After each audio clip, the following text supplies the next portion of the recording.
Welcome to We're People First, the Jeff Moyer Show.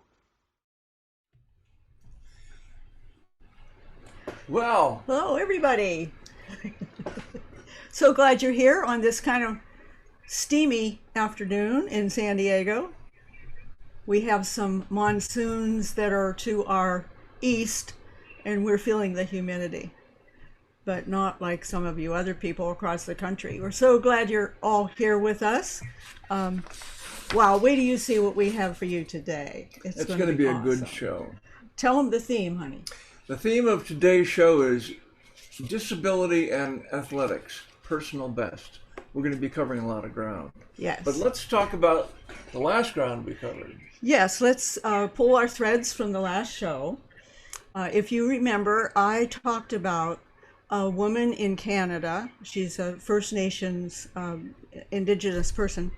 She was making a blanket. She asked people to send her what she called vamps, and that's the top part of a moccasin and they were baby size, so they were small.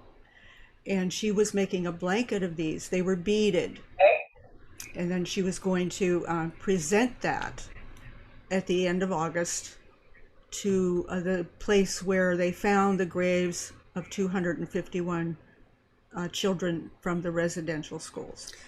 So what I'd like to share with you is, excuse me, her pattern for a vamp, and we're also going to show you the blanket.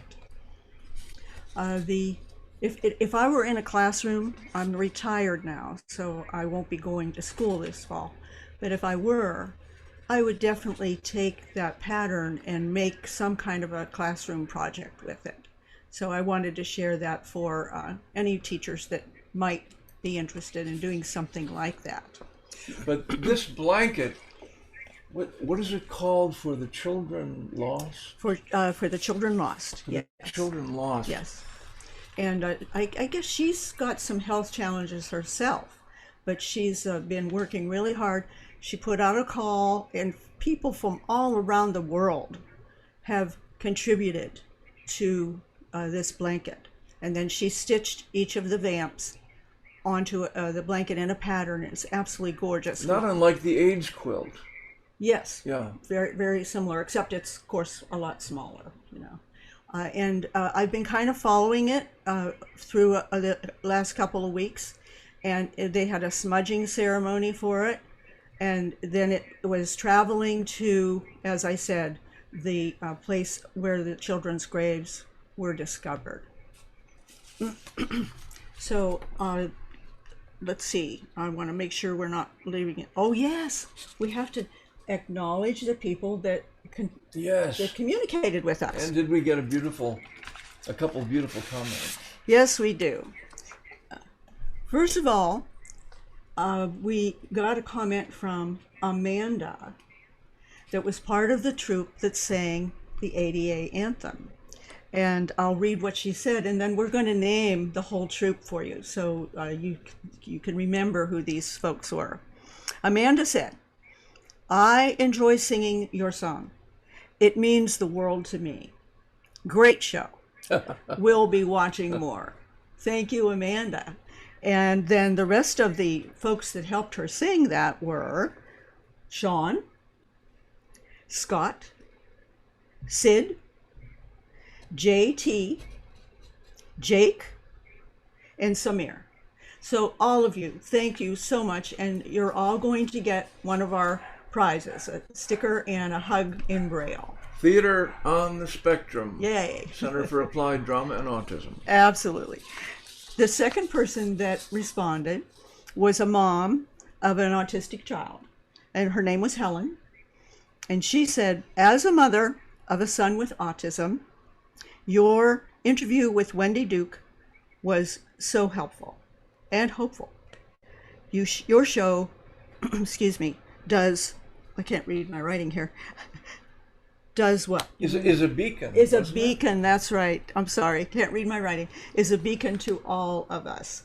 And so thank you, Helen. And you also will be getting a sticker and a Braille hug.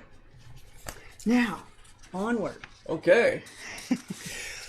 We begin the day after the show researching and preparing for the next show. So this, what I'm going to tell you represents a couple weeks of research by myself and Christy and Anne, who works with us as my administrative assistant. I'm going to be talking for the next few minutes about the Olympics. Of course, the Olympics just ended, and on the 24th of August, the Paralympics begin. Now, there are three different organizations, three different sets of competitions that involve people with disabilities at the Olympic level. One is called the Deaf Olympics, and that is the longest running multiple sport international contest next to the Olympics. So the Olympics started in 1896. Deaf Olympics began in not Deaf Olympics, but Deaf Olympics began in 1924. And it began under a different name. It morphed names several times. The International Games for the Deaf, the Silent Games, and other variations. But in 2001, I believe, they settled on the name Deaf Olympics. 2001, that's correct. And there are thousands, I don't remember the number offhand, but in the neighborhood of 3,000 or 4,000 people with severe hearing loss and deafness who compete in 22 summer games and 6 winter games. A remarkable ongoing demonstration of athleticism as it relates to hearing loss. And anyone that competes has to take out their hearing aids or their cochlear implant machine on the outside of their ear, so that everyone is at the same level of hearing is not going to be a factor in their ability to assess what's going on around them. As you can imagine, if you can't hear the starter's pistol, that's modified. There's a light that flashes. And I would imagine that there's ready, set, go, 3 lights, but I don't know that. Also, referees use hand signs and wave flags rather than blowing a whistle. There also have been people with deafness who have competed in national sports. Kara Beck, our ASL interpreter, was saying before the show that there have been a couple players in the NFL who have been deaf, and at the highest level of college competition as well. So that's Deaf Olympics. And it runs in slightly alternate years to the Olympics, but it will be happening in 2022, I believe. Do you have that date? I don't have that date. The last one I have is 2017. 2017. Well, but with COVID... I think with the COVID has been postponed, but don't look it up. Don't count on me for that detail. Second, the Paralympics. Again, Paralympics. Now, that began actually with an English rehabilitation hospital for soldiers and citizens who had had spinal cord injuries during World War II. The Stokes Mandeville Hospital. And the Stokes Mandeville Games began in 1944. The International Games began in 46, and they were off to the races. So again, under varying names, settling on the Paralympics in 1976. 76. Let's check your dates here. Yes, the first Olympiad for the disabled was 1976. Yes, the first Olympiad for the disabled, and then they went back to the name Paralympics because in 76 they opened it to athletes who had visual disabilities and also athletes with physical disabilities who were not in wheelchairs or who did not use wheelchairs for mobility. So the Paralympics now, they involve people who are para-athletes in para sports. para originally related to the word paralysis because it was for people who had had spinal cord injuries and used wheelchairs for mobility and athletics. But in '76, that all changed. It was open and became much more inclusive. Now, the Paralympics and the Deaflympics are in conversation about unifying, but they are not planning anything currently. So hopefully one day there will be inclusive games for all people with disabilities.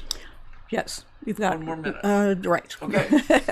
The Special Olympics. Now, the Special Olympics was begun by Eunice Kennedy Shriver, the sister of Jack Kennedy, and in her backyard in the early 60s, Camp Shriver began. And she said, I just wanted to teach kids with what she referred to as intellectual disabilities to swim. That began, opened, expanded, and the Special Olympics began was codified in 1968, Special Olympics International. Today, 6.7 million participants, and that includes 5.8 million people with intellectual disabilities, or I prefer cognitive disabilities, and over 1.7 million assistants. There also are unified sports where people are paired with athletes of comparable ability, so people with and without disabilities are in the same games. Also, concerning blindness, there are blind athletes who are paired with athletes of their comparable ability. So, the Special Olympics, the Paralympics, and Deaflympics, those three address the full spectrum of people with disabilities, apart from people with mental health disabilities. Okay. Now, this is about my favorite video of all times. We'll be interviewing the extreme sports athlete Gene Rogers, who is in this video.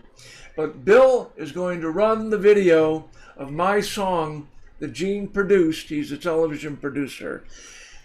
As Yes, I Can.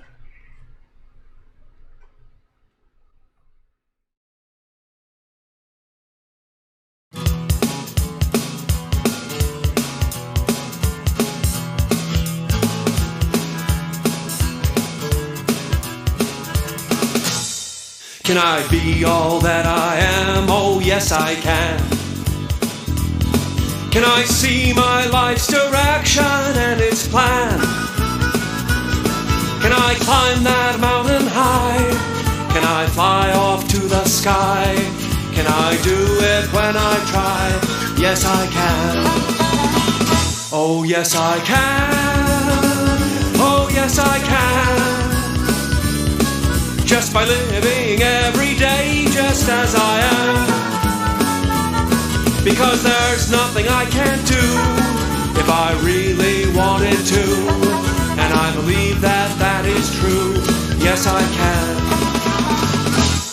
Can I move right to the head row of the class? Can I grab that ring of shiny yellow brass? Can I win medals of gold? Are there stories to be told? Can I shape my own life's mold? Well, yes, I can. Oh, yes, I can. Oh, yes, I can. Just by living every day just as I am. Because there's nothing I can't do if I really wanted to. And I believe that that is true. Oh, yes, I can. Can I do the things that test me to the core? Can I overcome these obstacles and more? Can I live with dignity, a life complete and free, expressing my humanity? Well, yes, I can. Oh, yes, I can. Oh, yes, I can. by living every day just as I am. 'Cause there's nothing I can't do if I really wanted to. And I believe that that is true. Oh, yes, I can. And I believe that that is true. Yes, I can. And I believe that that is true. Yes, I can.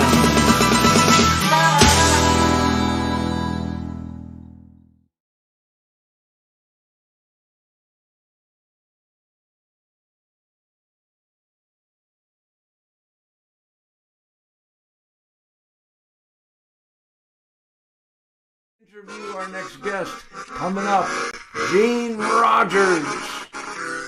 Guest interview.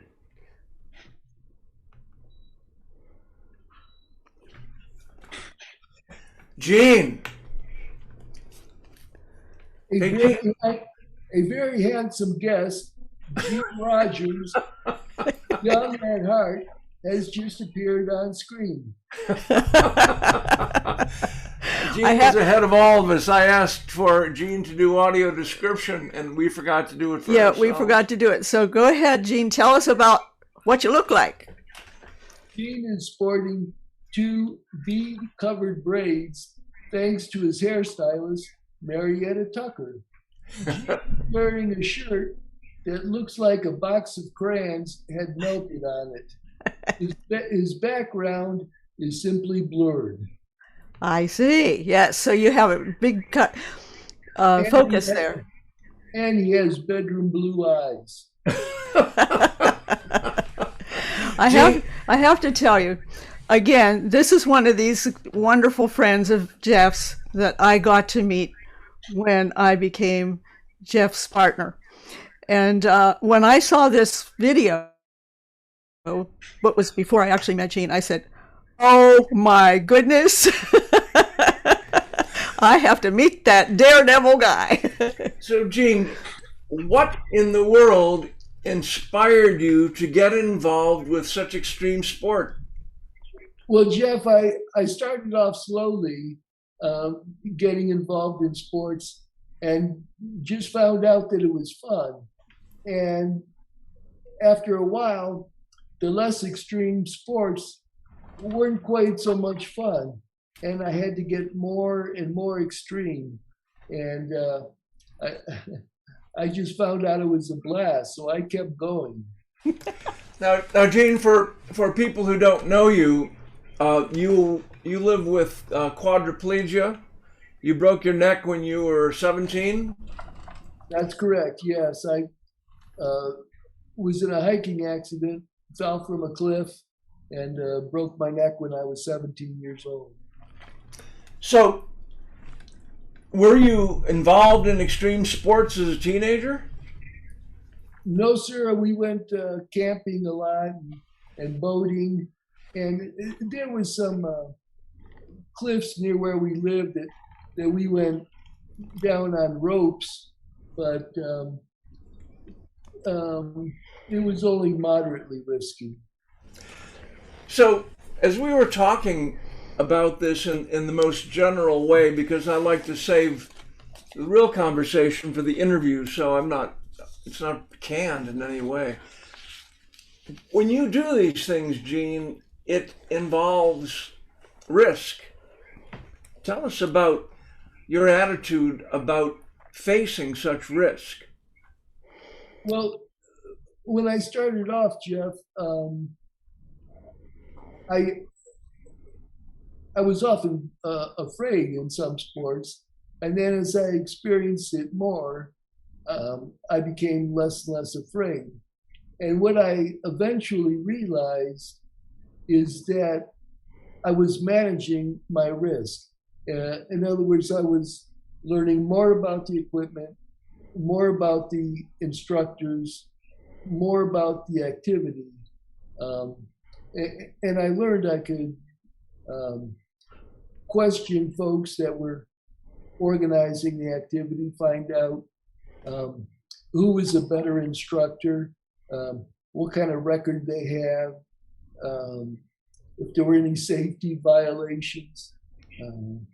And the more I learned about managing my risks, I learned that I was managing my fears.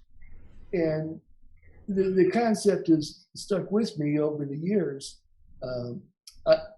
I think it would be good for everyone to get involved in sports, and particularly adventure sports, because you really learn to manage your risks that way.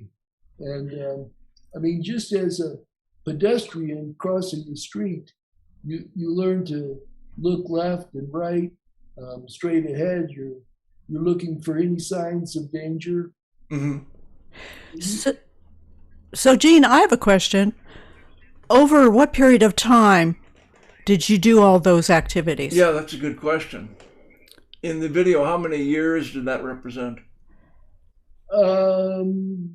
Probably 40 some years, maybe even 45 years.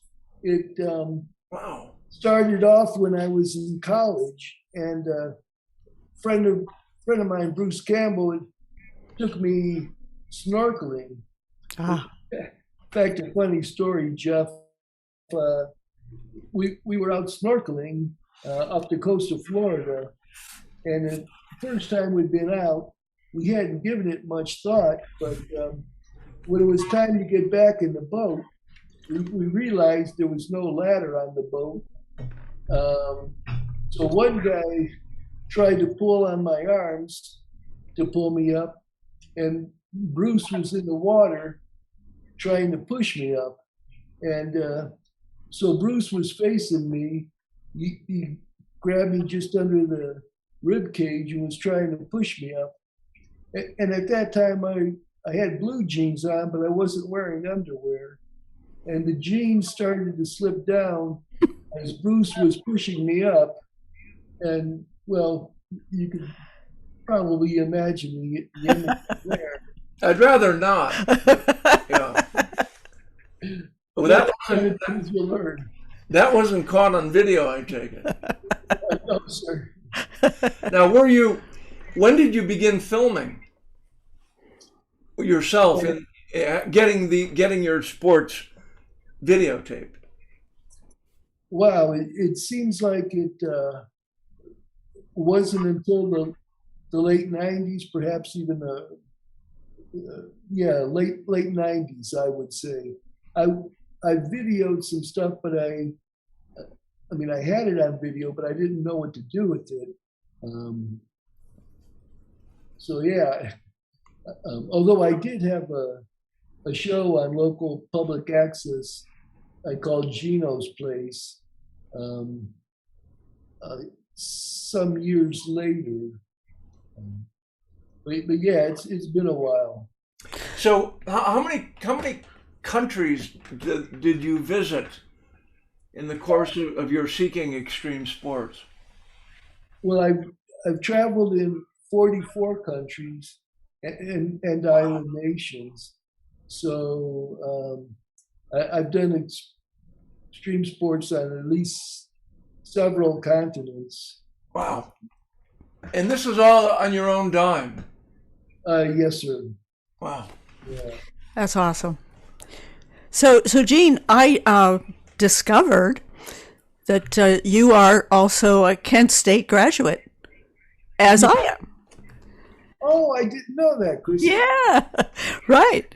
Tell us about your degree there.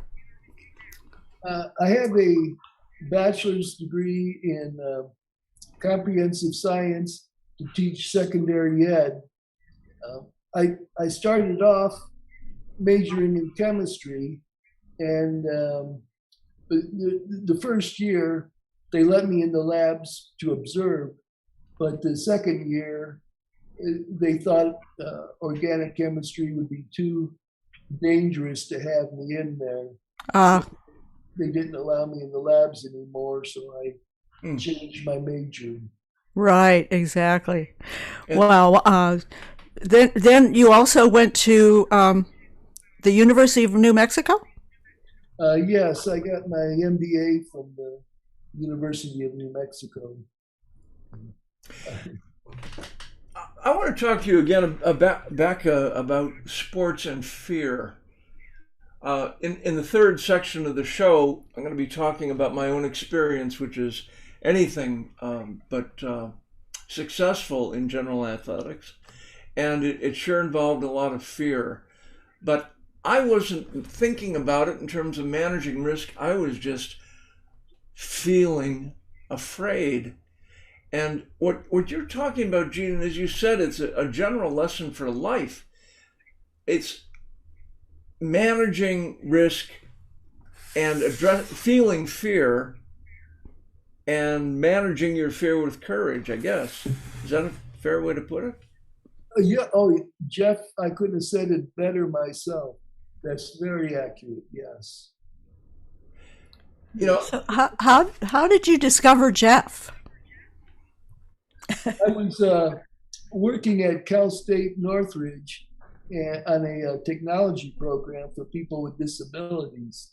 And someone told me about a song called Assistive Technology Boogie. And somehow I was able to hear the song. Someone had a copy or perhaps even a video of it. And I said, oh, that is a brilliant song. I've got to find this songwriter. I've got to speak with him. And so I eventually tracked down Jeff and gave him a call. And during the course of our conversation, I found out Jeff lived in Cleveland. Well, I made a mental note of that. And then sometime later, this was 25 years ago, but sometime later, I was going back to Cleveland for a visit, and I thought, wait a minute, Jeff lives in Cleveland.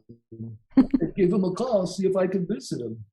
And there we go. That began our friendship. how did you hear the song Yes, I Can?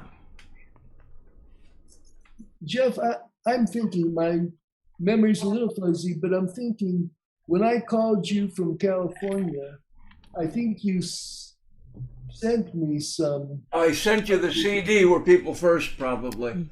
Yes. Yes, I Can is on that CD. And then you called me and said, how about if I put that, if I use that as the background to my video? And then you came and shot those images of me playing the guitar out on my deck as if it was in concert. And Yes. to add into your piece. Yes. I enjoyed the heck out of that, Jeff. I couldn't wait to sit down on my computer and put it all together. Well, it certainly is. It does so many things, Gene. It shatters any stereotype that someone who does not have a disability or has been exposed to people with disabilities, or even people who have disabilities and work with people with disabilities, it shatters any stereotype about limitation. Because there you are doing things that most people would be afraid to do. Oh, the moment that I heard that song, Jeff, I knew what to do with it. I knew I would have to set some pictures and video to that song. And that song does, it spoke to me. I just felt it right away. And it was like we worked together on it from the very beginning. Yes.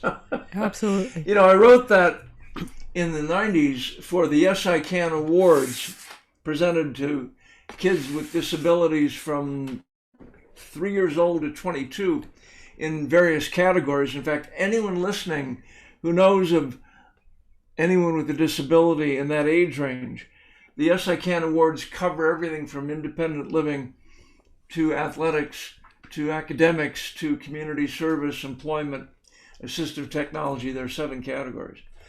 It is, I wrote that song for that purpose, and when I was finishing the recording, I invited a harmonica player that I had worked with named Bill Miller to record the harmonica track.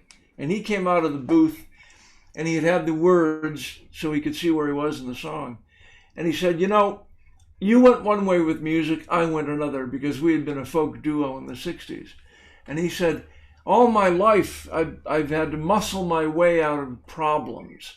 But now I've had 2 heart attacks, and now it's my attitude that matters.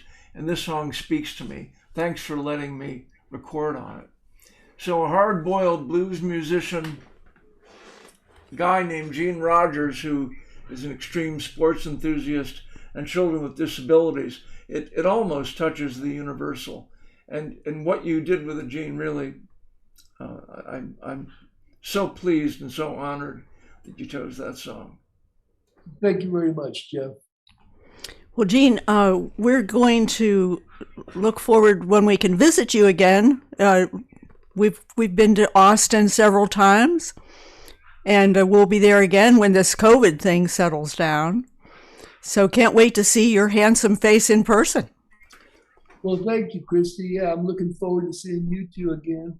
And maybe we could talk Jeff into playing another concert to a packed ballroom again. Gene has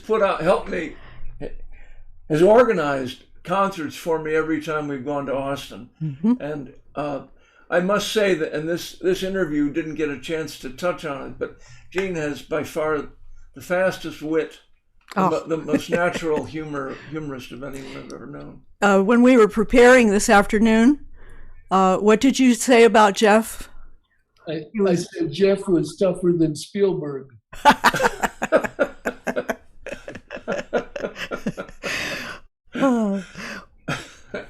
I'll have to tell him about that when we have spin class tomorrow. I'm sorry, what was that? I'll have to tell him about that when we have spin class tomorrow. Well, Mr. Gene Rogers, the one and only extraordinary Gene Rogers, is our time is? Yes, it is. Okay. Well, in that case, what we'll say to you, Gene, is we'll see you the next show. We'll see you in Austin, and thanks again. Absolutely. Always a pleasure, Jeff.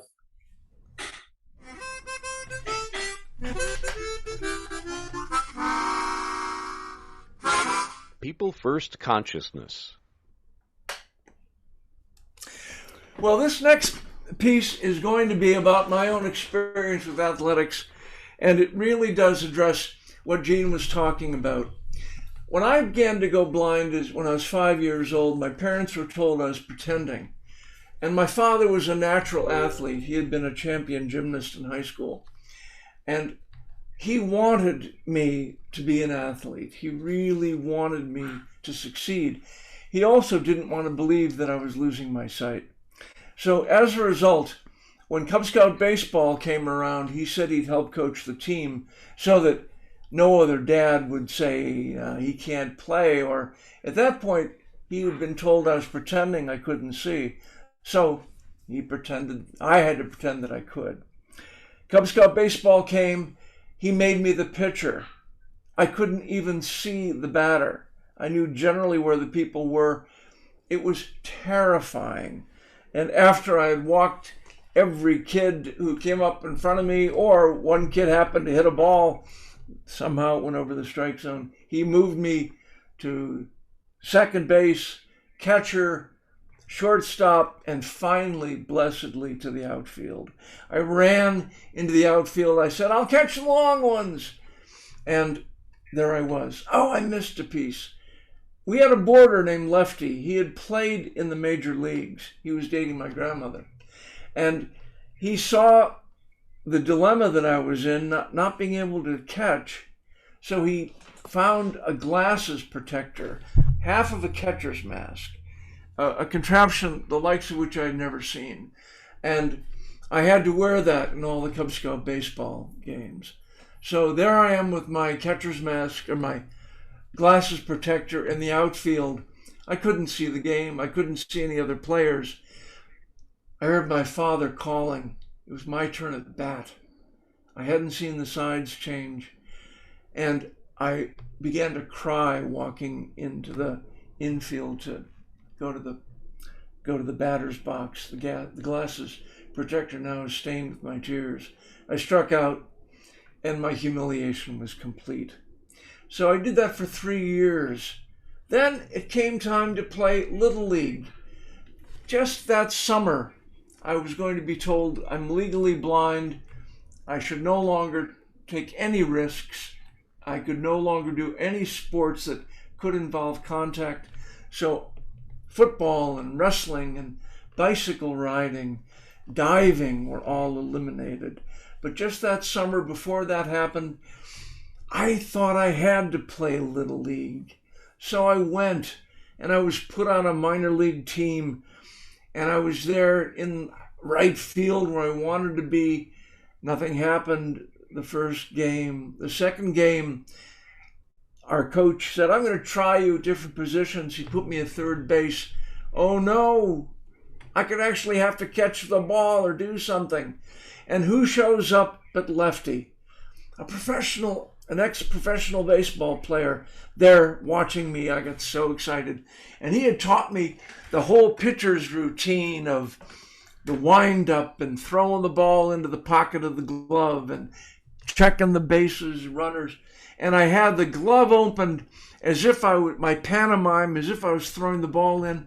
I heard the crack of the bat, and by mistake, I caught the ball.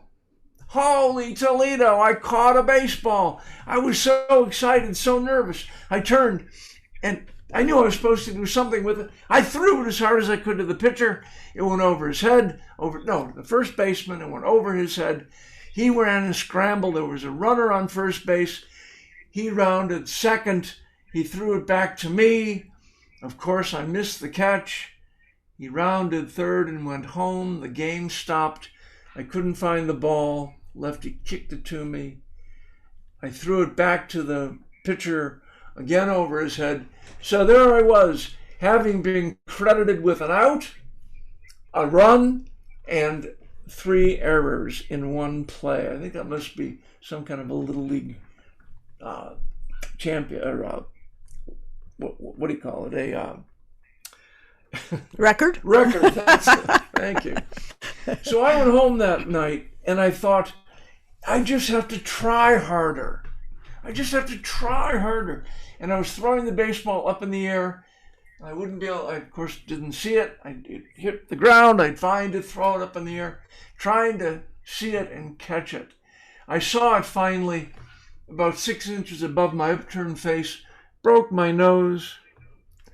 I went behind the garage, bled profusely, soaked my handkerchief with blood, ran in the house, said, "Good night, folks," went upstairs, and bled into my pillow. In the morning, my blackened nose and swollen nose and bloody pillow told the story. And of course, I got the lecture about not wearing the glasses protector.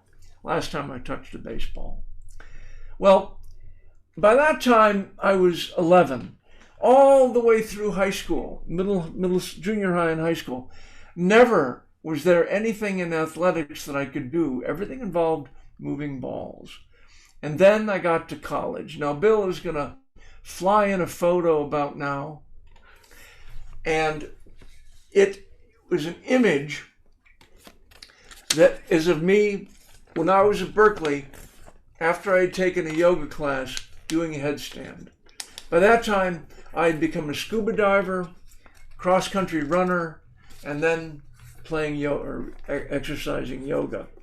And I later played judo with a trainer that wanted to work with people who are blind. So I learned that I could be athletic. I learned that there were a lot of things I could do. What about your bicycle? Well, the bicycle was taken away when I was 11. As soon as I could, I started riding it again. I rode it until I was 30 when I had a head-on bicycle accident, and I quit riding it. And what did they say about you at Berkeley? I don't recall. I'm sure you remember. Yes, it was Ed Roberts' mom that we were talking with, and she said, "Oh yeah," people would say, "Oh yeah, that's that crazy blind guy that rides a bicycle around campus." When you get my guitar, honey, I'm gonna end this segment with a song. Tell us about the song. Well, the song tells the story of Cub Scout baseball, but it's more than that. And I didn't mention that Special Olympics relies on volunteers. And if you're looking for a way to get involved with athletics and people with disabilities, no better way than to volunteer to work with athletes with cognitive disabilities in the Special Olympics. Here we go.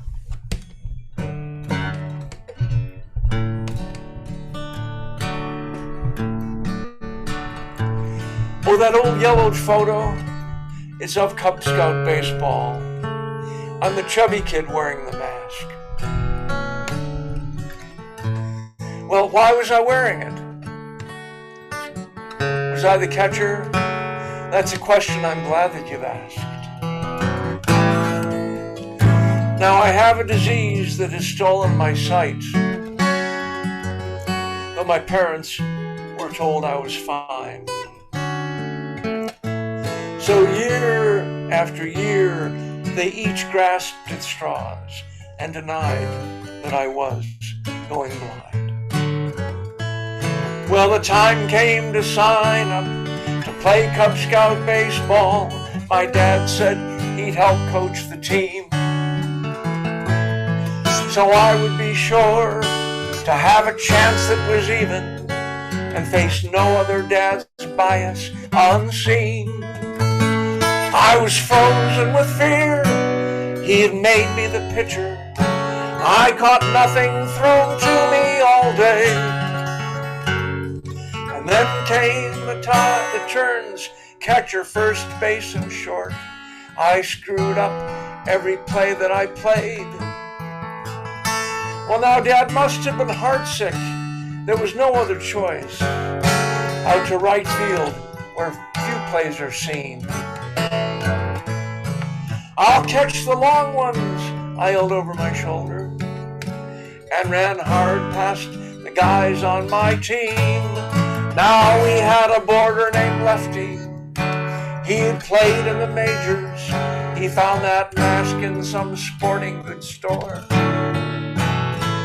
It was half of a catcher's mask. It covered my glasses. I never felt half that stupid before. Way out in the outfield, past the chance of disgrace, I pretended I couldn't see the game. And my father was calling my turn at bat. Burning tears stained my mask with my shame. Trudging through that stalled ball game, each eye on me now, I felt like a loser, a jerk. I swung late at 3 pitches. The ump didn't speak. On the bench, dropped my mask in the dirt. Now 2 years later, the doc said no more riding bikes. No football, no wrestling, no risk. Broke my nose and I gave up on baseball forever. That is one sport I never had missed. But now don't feel sorry. Doors close and swing wide. A guitar fill those hours instead. It's been a source of such pleasure throughout my whole life, and today it's how I win my bread. So if you see someone who in some way is different, just open your mind to what's new and make a new friend. Their feelings are different. Find the kid in the mask who needs you. Find the kid in the mask who needs you. Find the kid in the mask who needs you.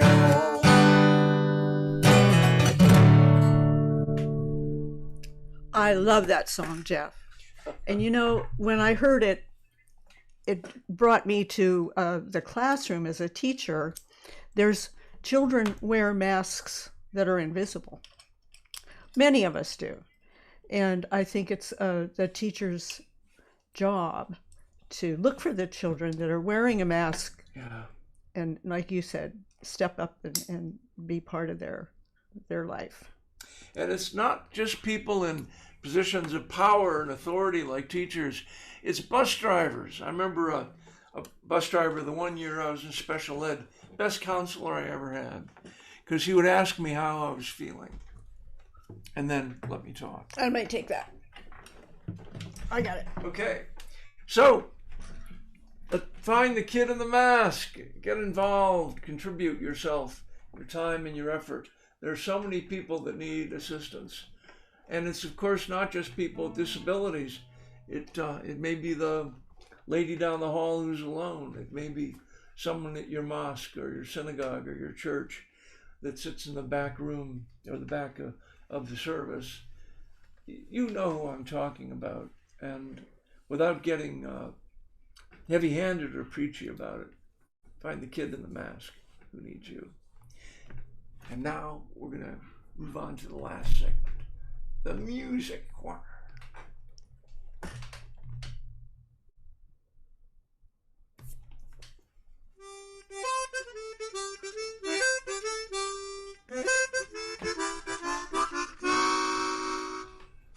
Educator's Corner. Well, my musical life began with a very small, humble instrument that has come back into popularity. It's cyclical, and that is the mighty little ukulele. I bet the first one. The first one, please. I got my first ukulele when I was 6, a little Arthur Godfrey ukulele. Arthur Godfrey was a radio personality that played ukulele, and he popularized the instrument. It was a little plastic uke that came with a songbook, a little device that clamped on the uke, and you could just push a button, it would make chords. So my first song was the Marines Hymn, in honor of my uncle who was in the Marines at that time.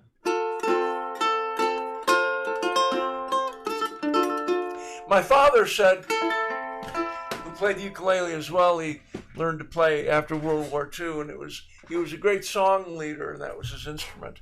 He said, if you can play Somewhere Over the Rainbow on the ukulele, you've really mastered the instrument.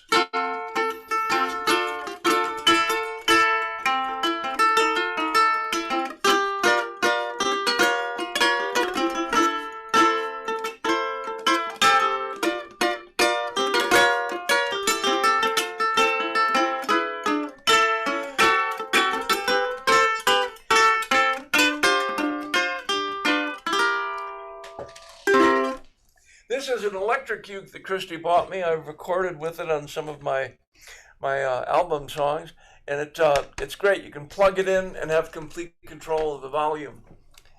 The ukulele. Now, the next one is Right here. which? Okay, this little beauty is an antique. This is about 125 years old. It's a vaudeville banjo ukulele. It has a resonator on the back, and it throws out some volume. So you can imagine with a pit band in a vaudeville, in a vaudeville orchestra pit, you'd want something that has some volume. So I can't play it real loudly because it's got a little niche on one of the notches on the bridge, and a string slips, but it might have sounded something like.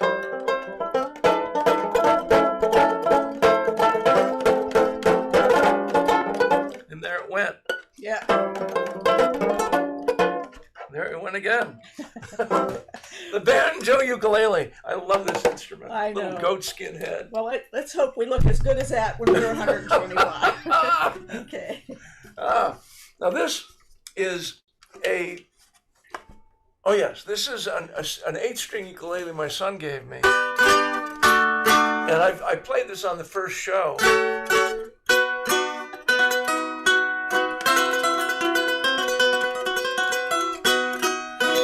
So it sounds much like a 12-string guitar. I capoed it because I've injured my hands, and playing this instrument without a capo is pretty hard in my left hand. But you can really hear the 12-string guitar in this.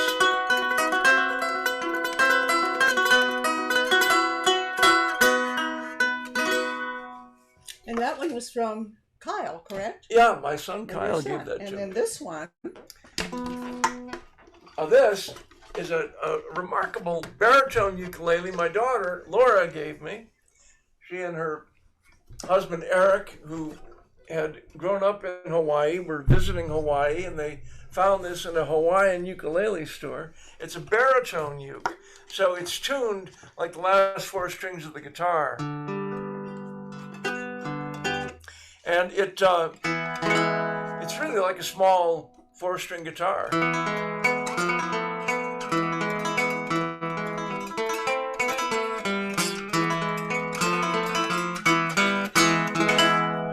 And the two sound holes mean that it also can project sound quite effectively.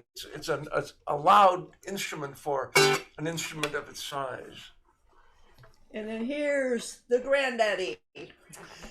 This was an instrument that my father's musical partner played. They would perform at community events and school functions. This is called a tipple, and there are 11 strings. If I'm 1, 2, 3, 4, 5, 6, 7, 8. No, 8 strings. What am I talking about? Yeah.